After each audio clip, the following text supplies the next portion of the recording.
대부분의 연예인들은 그 매니저를 고용을 하고 여러 일정들을 비롯해서 필요한 다양한 지원들을 받습니다. 그 가운데 일부는 방송 활동에 집중하기 위해서 재산 관리까지도 맡기는 경우들이 있다고 합니다.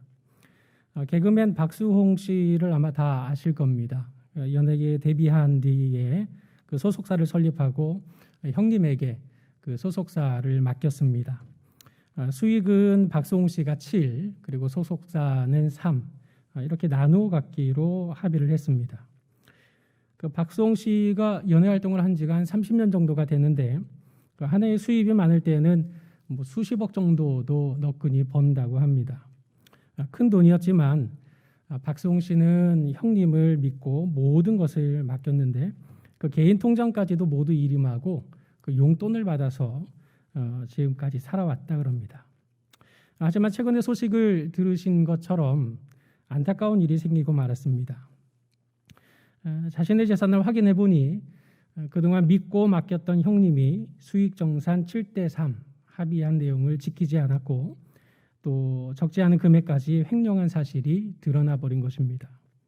지난 5년만 정산해 보았더니 지난 5년 동안에 한 50억 정도를 횡령했다고 하니 그 규모가 제법 큰 것 같습니다. 이와 비슷한 사건이 이른바 불의한 청지기 비유로 잘 알려져 있는 오늘 본문에도 기록되어 있습니다. 복음서 가운데 누가복음에만 기록되어 있는 이 비유는 내용은 단순하지만 가장 난해한 비유로 알려져 있습니다. 그러나 본문의 비유에는 아주 매우 중요한 진리가 담겨 있습니다. 그것은 우리 인생에서 떼려야 뗄 수 없는 재물에 대한 교훈이 담겨 있습니다. 이 세상을 사는 동안에 없어서는 안 될 재물에 대해서 예수님은 어떻게 말씀을 하십니까? 과연 오늘을 사는 참된 그리스도인들은 이 재물에 대해서 과연 어떤 자세를 가져야 마땅하겠습니까? 첫째로 신자는 재물을 지혜롭게 다스리는 청지기가 되어야 합니다. 우리 다 함께 본문 1절에서 8절까지의 말씀을 다 같이 한 목소리로 합독하겠습니다. 시작. 또한 제자들에게 이르시되 어떤 부자에게 청지기가 있는데 그가 주인의 소유를 낭비한다는 말이 그 주인에게 들린지라. 주인이 그를 불러 이르되 내가 내게 대하여 들은 이 말이 어찌 됨이냐. 내가 보던 일을 세마라. 청지기 직무를 계속하지 못하리라 하니 청지기가 속으로 이르되 주인이 내 직분을 빼앗으니 내가 무엇을 할까. 땅을 파자니 힘이 없고 빌어먹자니 부끄럽구나. 내가 할 일을 알았도다. 이렇게 하면 직분을 빼앗긴 후에 사람들이 나를 자기 집으로 영접하리라 하고 주인에게 빚진 자를 일일이 불러다가 먼저 온 자에게 이르되 내가 내 주인에게 얼마를 빚졌느냐. 말하되 기름 100마리니이다. 이르되 여기 내 증서를 가지고 빨리 앉아 50이라 쓰라 하고 또 다른 이에게 이르되 너는 얼마를 빚졌느냐. 이르되 밀 100석이니이다. 이르되 여기 내 증서를 가지고 80이라 쓰라 하였는지라. 주인이 이 옳지 않은 청지기가 이를 지혜 있게 하였으므로 칭찬하였으니 이 세대의 아들들이 자기 시대에 있어서는 빛의 아들들보다 더 지혜로움이니라. 아멘. 어떤 부자에게 청지기가 있었습니다. 이 청지기는 보통 일반적인 종이나 하인과는 다른 일종의 중간 관리자 같은 일을 담당하는 주인의 대리인이자 일종의 신복처럼 활동했던 사람입니다. 청지기는 주인을 대신해서 하인들을 지도하기도 하고 재산을 관리하고 대부금의 입출 납 이런 업무들을 담당을 하면서 주인에게 이익을 남기는 일을 책임지는 사람이었습니다. 그렇기 때문에 이 청지기는 아무나 세울 수 없고 정말 믿을 수 있을 만한 사람을 엄선해서 청지기를 맡기는 것입니다. 그런데 이 비유에 등장하는 청지기의 모습이 어떻습니까? 그 주인의 소유를 낭비했다. 그러니까 주인의 소유를 자기 주머니 돈 쓰듯이 낭비하고 있었던 것입니다. 그 말이 주인에게 들렸다 이렇게 기록하고 있는데 이건 단순히 들렸다는 말이라기보다는 고발당했다 하는 말이 실제 의미에 더 가깝다고 볼 수 있습니다. 주인은 이제 그 청지기를 불러서 해고를 통보합니다. 그러면서 내가 보던 일을 세마라. 다시 말해서 너의 업무를 후임에게 인계할 수 있도록 지금까지 보던 업무를 정돈하라 하고 지시를 했습니다. 이 청지기는 하루아침에 일자리를 잃어버리게 됐습니다. 굉장히 난감한 처지가 됐습니다. 이 청지기는 재취업의 길도 막막하기만 했습니다. 사실 부자의 살림을 관장할 정도의 청직이라고 한다면 그가 아무리 예속된 신분이었다고 해도 나름 식자층, 그러니까 지식인이었기 때문에 이 땅을 팔 만한 힘이나 기술이 없었습니다. 그렇다고 빌어먹자니 이거 체면을 생각하면 이거 정말 실행할 수 없는 일이었습니다. 이 절박한 상황에 처한 청지기는 고심고심을 하다가 아주 중요한 사실 한 가지를 발견했습니다. 내가 할 일을 알았도다. 내가 살 방법을 찾았다. 이 불의한 청지기가 발견한 살 길 무엇이었습니까? 청지기는 당장의 주인에게 빚진 자들을 일일이 불러들였습니다. 너는 내 주인에게 얼마나 빚졌느냐? 기름 100마를 빚졌습니다.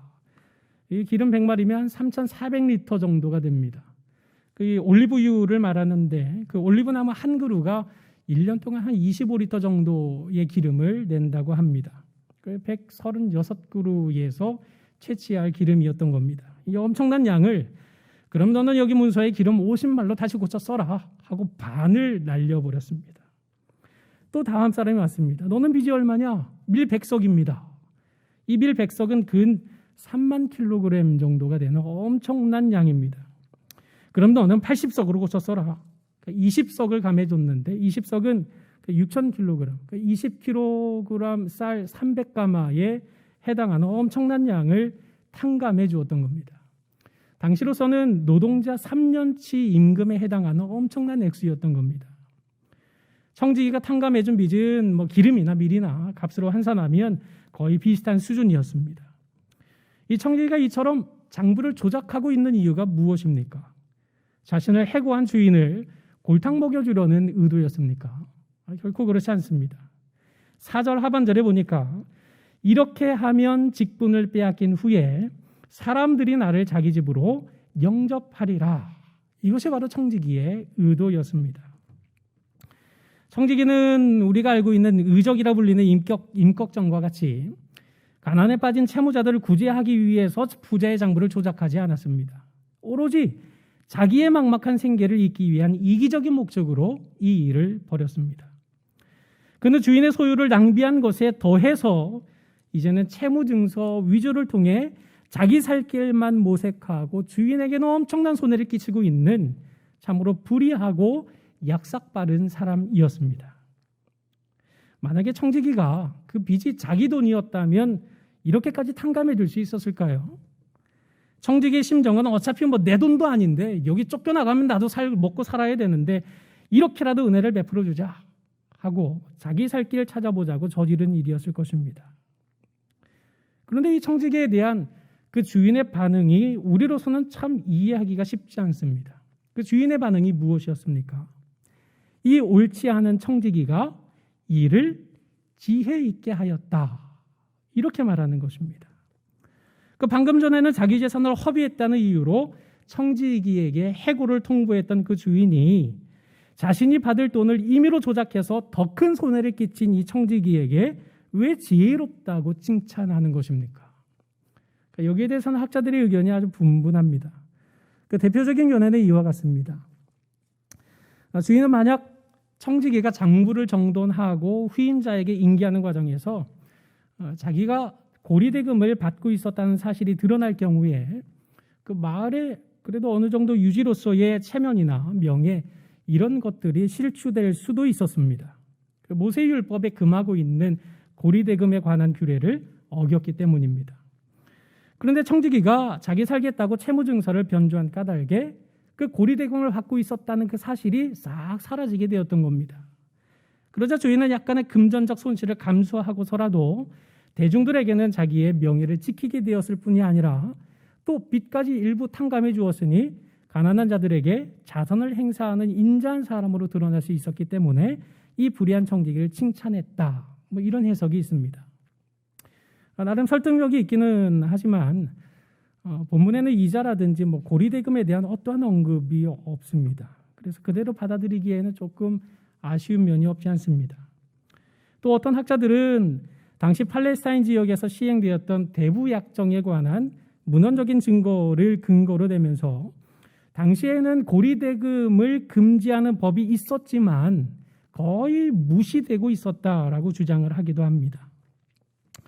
다시 말해서 뒤에서 조용히 고리대금을 받는 것이 아니라 그 당시에 고리대금을 받는 것은 공공연하게 대놓고 성행되었던 일이었기 때문에 주인이 자기 체면으로 인해서 칭찬했다, 이것은 설득력이 없다, 이렇게 주장을 하는 것입니다.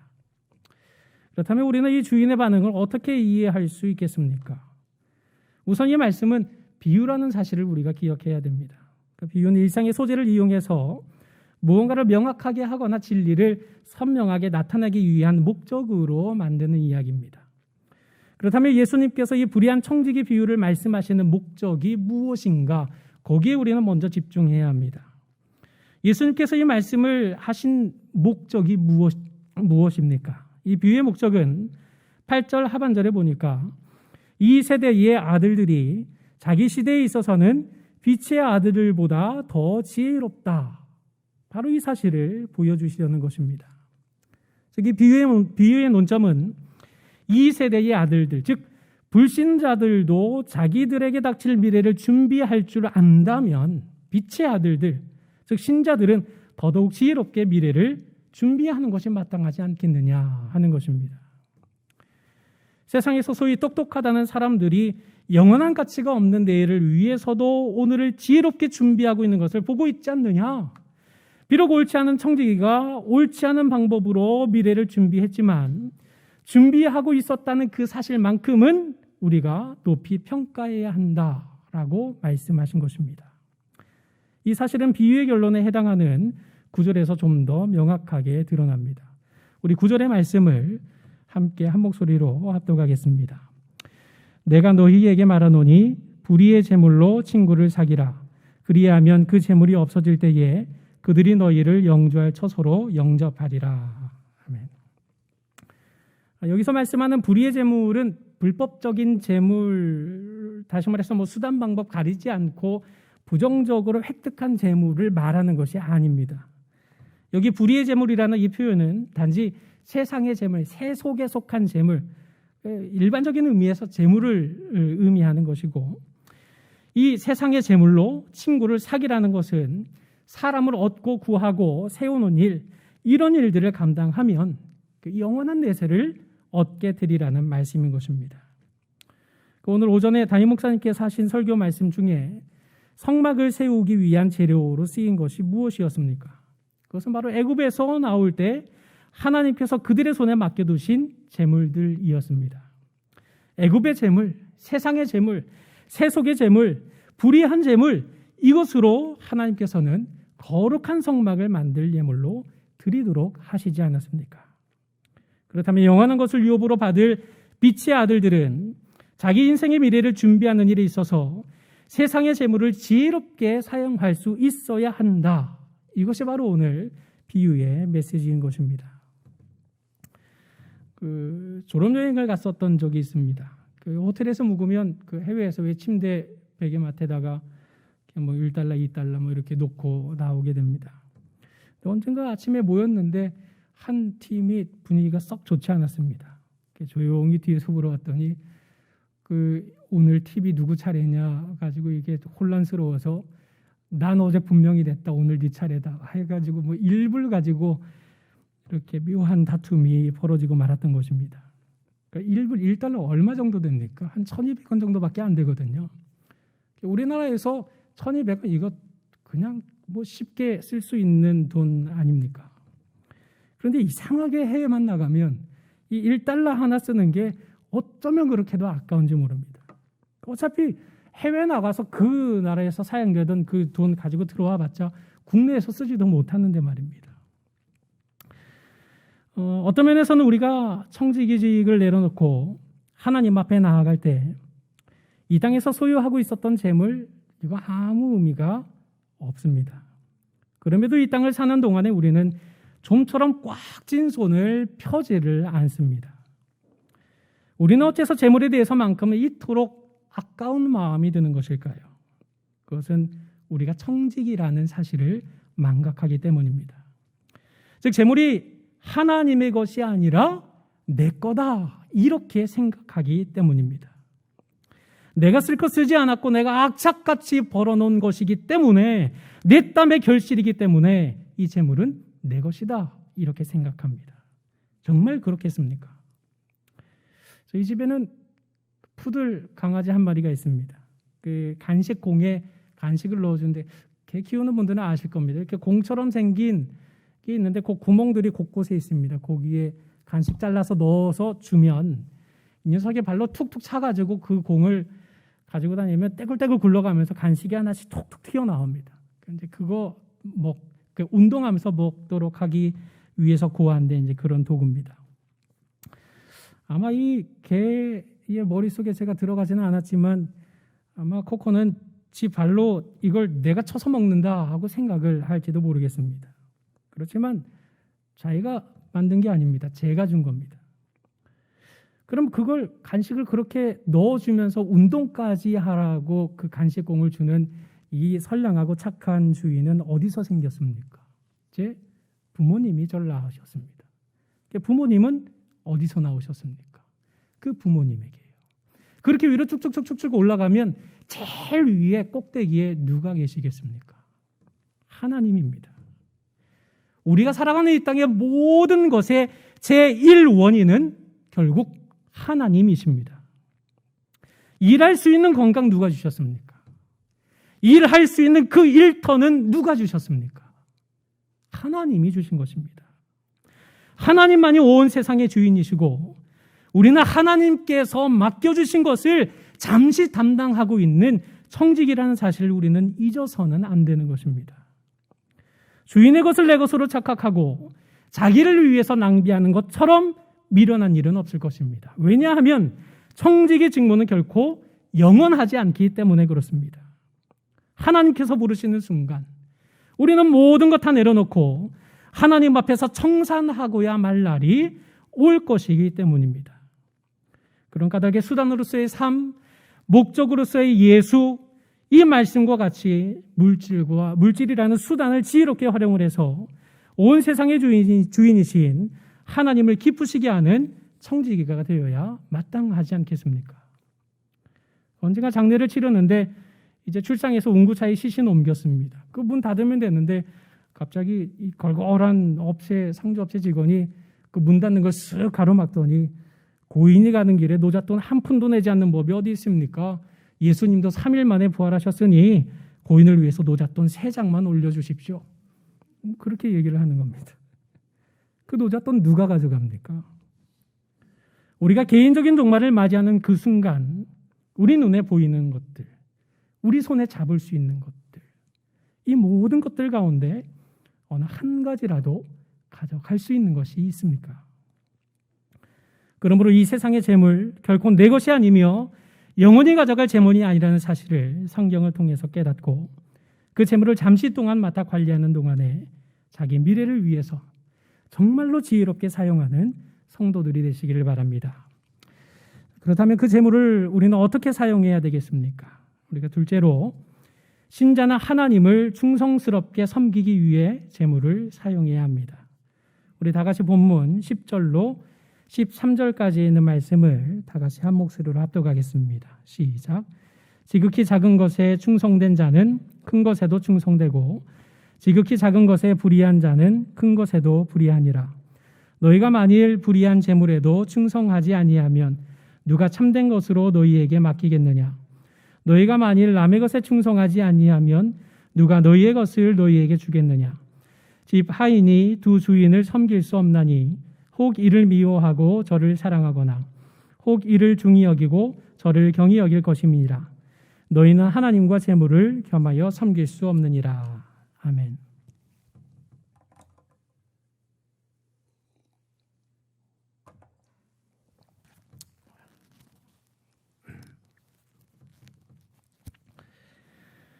지극히 작은 것은 바로 세상의 재물을 가리킵니다.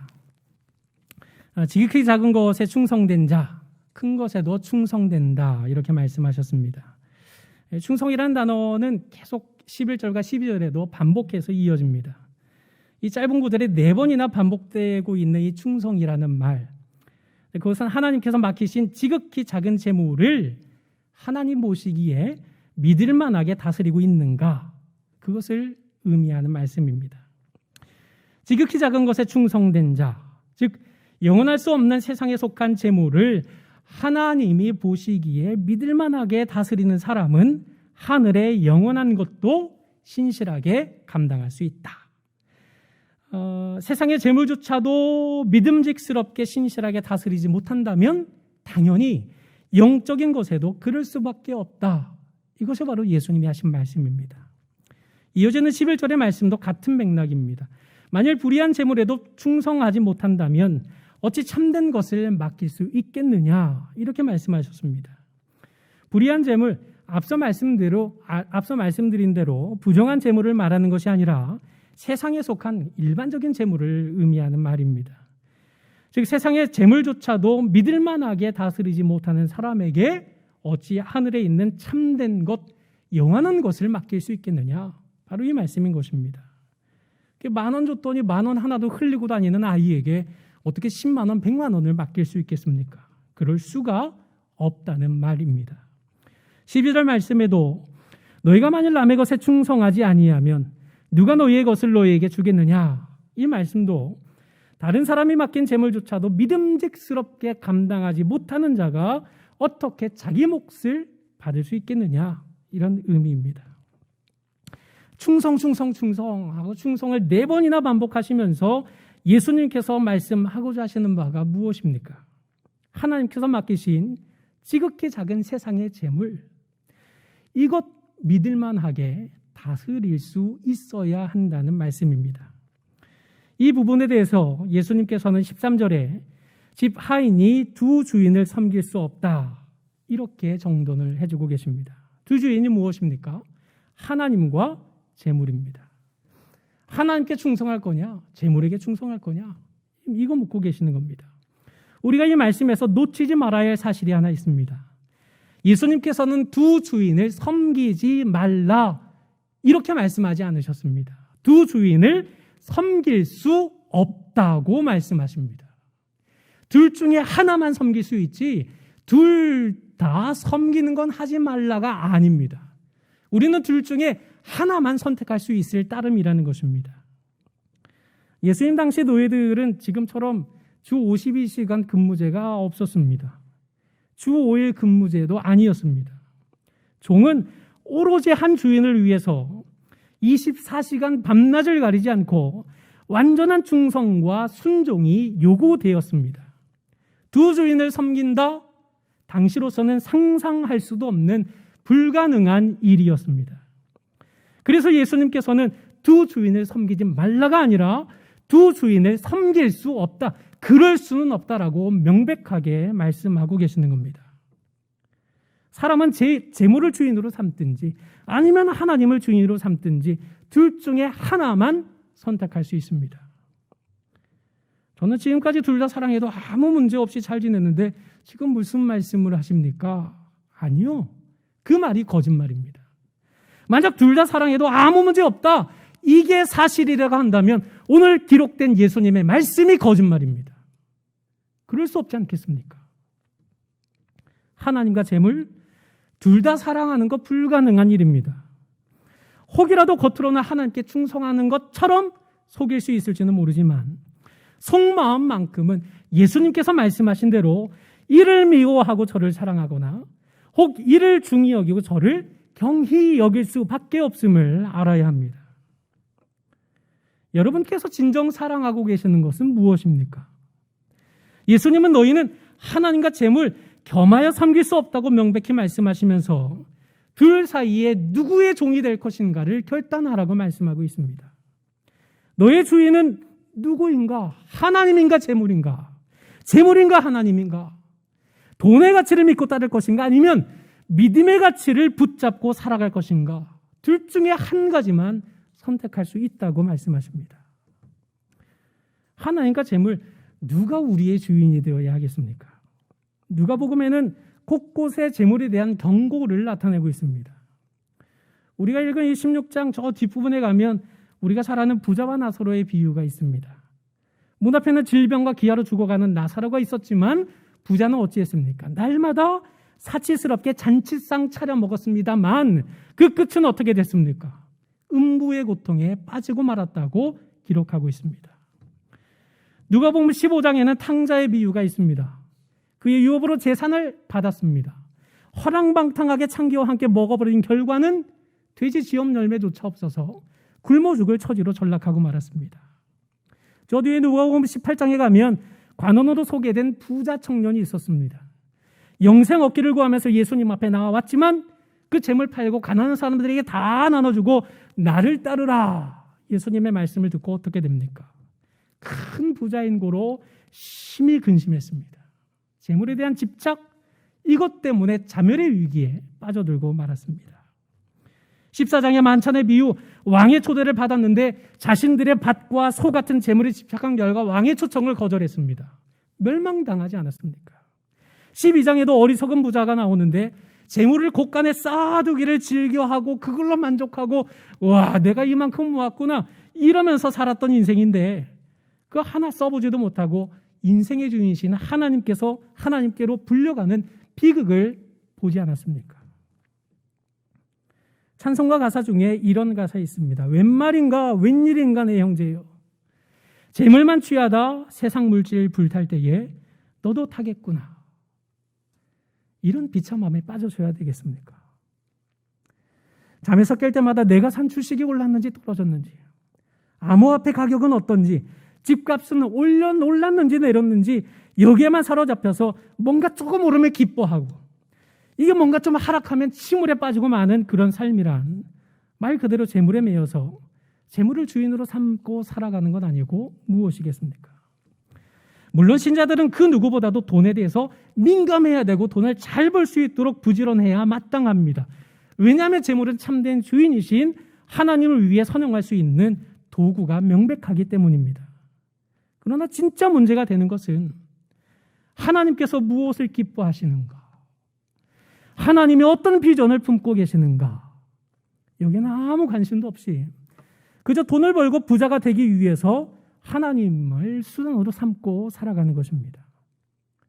진심으로 살아가는 것은 재물이고 하나님은 그것을 지켜주는 문직이나 아니면 하나님은 그것을 더 늘려주어야 할 나의 청지기쯤으로 생각하고 있는 것이 진짜 문제인 것입니다. 성경에는 물질과 돈에 대한 언급이 무려 2350절이나 됩니다. 믿음과 기도에 관한 구절보다 2배나 더 많은 구절입니다. 예수님께서 하신 말씀 중에도 15%가 돈과 소유에 관한 가르침들입니다. 성경 곳곳에 이처럼 돈에 대해서 언급하는 이유가 무엇이겠습니까? 하나님의 라이벌로 소개되고 있는 이 재물은 결단코 우리에게 만만한 상대가 아니기 때문입니다. 그 위력이 무시할 수 없는 까닭에 성경에는 이처럼 자주자주 여러 번 곳곳에서 경고하고 말씀하는 건 아닙니까?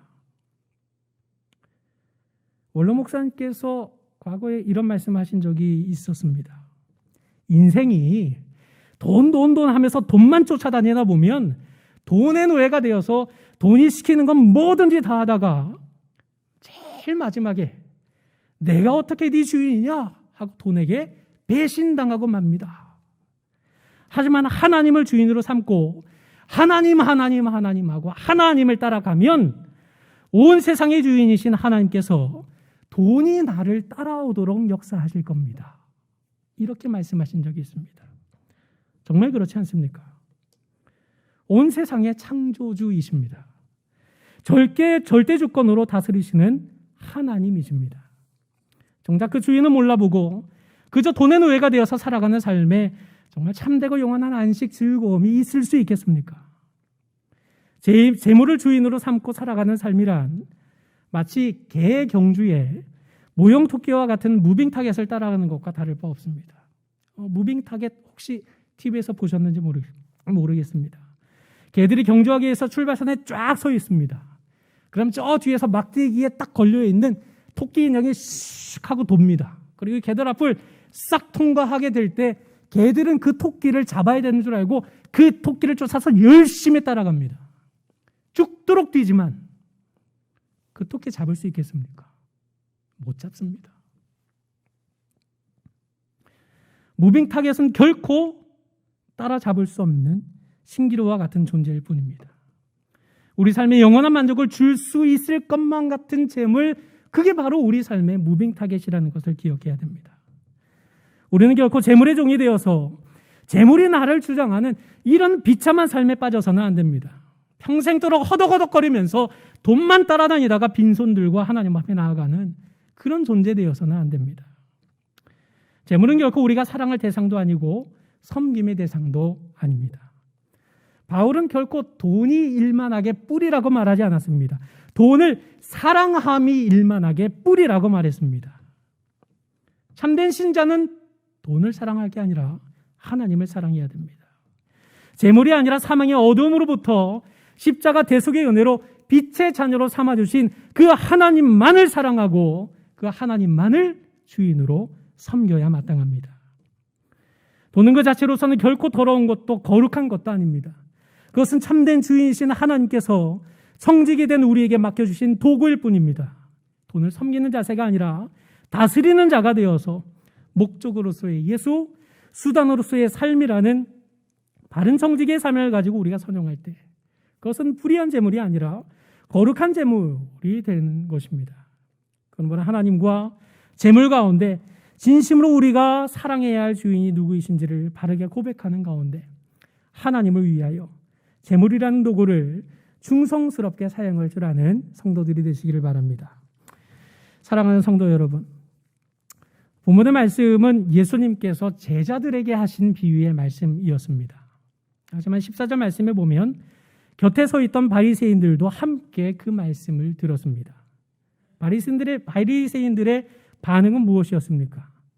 예수님의 말씀을 비웃었습니다. 그 이유는 돈을 좋아하는 자들이었기 때문입니다.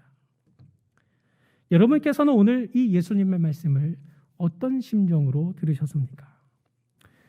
우리는 오늘 하나님께서 원로 목사님을 통해 경양교회를 세우신 지 48주년이라는 아주 뜻깊은 주일을 통과하고 있습니다. 지난 48년의 역사, 하나님께서 돈을 좋아하는 자들을 통해서가 아니라 하나님을 주인으로 삼고 하나님만을 사랑하는 성도들을 통해서 기적적으로 이끄신 역사임에 틀림이 없습니다.